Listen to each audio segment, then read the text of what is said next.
And to begin our physical fitness test, let's have our day 1, which is all about flexibility, the sit and reach. Handa na ba kayo? Yes, and we are so ready. Kaya naman, let's start with our first component. We have the flexibility. Flexibility refers to the ability of the joints to move through a full range of motion. And to access our flexibility, we'll be having our sit and reach. Sit and reach is a test of flexibility for the lower extremities, particularly in our hamstring. And the purpose of this test is to be able to reach as far as possible without bending the hamstrings. The equipment.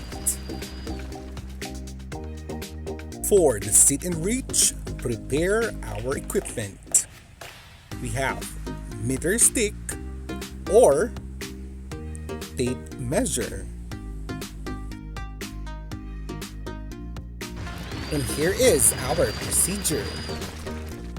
For the tester, sit on the floor with head, back, and shoulders flat on the wall.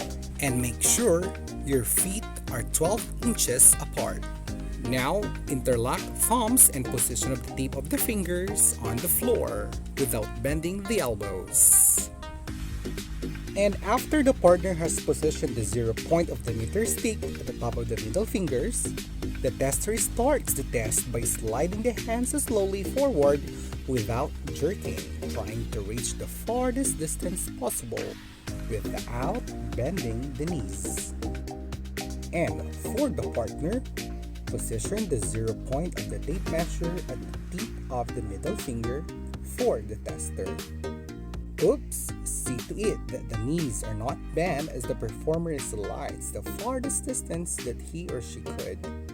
Record the farthest distance reached in centimeters.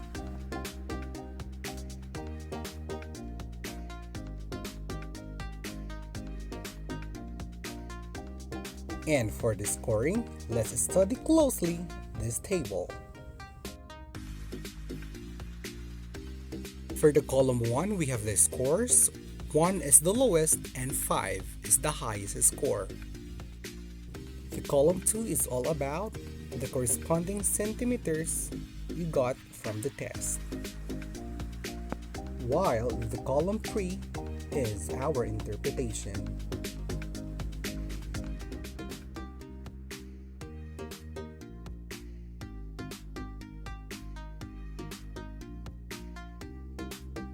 And that ends up our day 1 of our week 3.